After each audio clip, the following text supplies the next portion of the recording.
Dans Bereshit, chapitre 2 de la paracha Vayera, et il est écrit: « Et il leva les yeux et vit voici que 3 hommes se tiennent devant lui. » Rachi explique ce verset. L'un pour annoncer la bonne nouvelle à Sarah, l'autre pour détruire Sodome et le troisième pour guérir Abraham, car un seul ange n'accomplit pas plusieurs missions. Pourtant, on voit que l'ange Raphaël, qui a guéri Abraham, est parti à Sodome pour aller sauver Lot. Il a donc reçu 2 missions, ce qui est en contradiction avec ce que nous a énoncé Rachi. Alors on se pose la question, est-ce qu'il manque des anges dans le ciel au point qu'il ait fallu donner la mission de sauver Lot à l'ange qui était déjà venu guérir Abraham? Alors l'histoire suivante va nous permettre de comprendre. Et en passant, je précise qu'une histoire est extrêmement plus importante qu'une étude de Moussard, parce qu'une histoire, c'est le langage de la Neshama. Et lorsque un adulte, un enfant, nous kiffons une histoire, alors ça pourra nous aider dans notre vie. Alors je continue.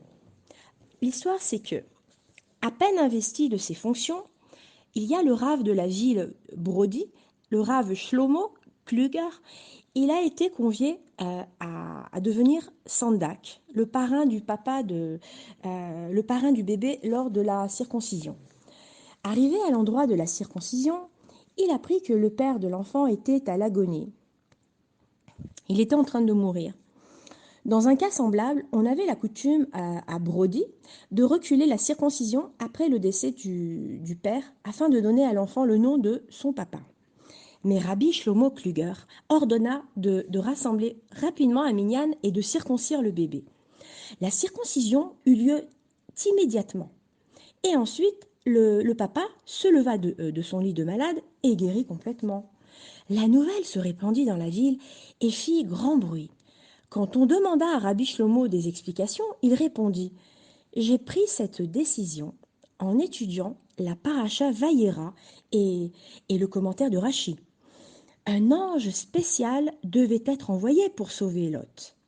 Malheureusement, comme son mérite n'était pas suffisant, il a fallu que cela arrive par l'intermédiaire de l'ange qui avait déjà été envoyé pour une autre mission qui était celle de guérir Abraham. » Et Rabbi Shlomo Kluger dit: « Moi aussi, j'ai réfléchi de la même façon. Il semble qu'en ce moment, au ciel, on soit en train de juger le père de l'enfant pour savoir s'il faut le laisser en vie ou non. Et il est possible qu'il n'ait pas assez de mérite pour qu'on envoie spécialement Eliaou Hanavi pour le guérir. C'est pourquoi j'ai ordonné de circoncire rapidement le bébé, car Eliaou Hanavi, étant présent à chaque circoncision, il apporterait en même temps la guérison au papa malade. »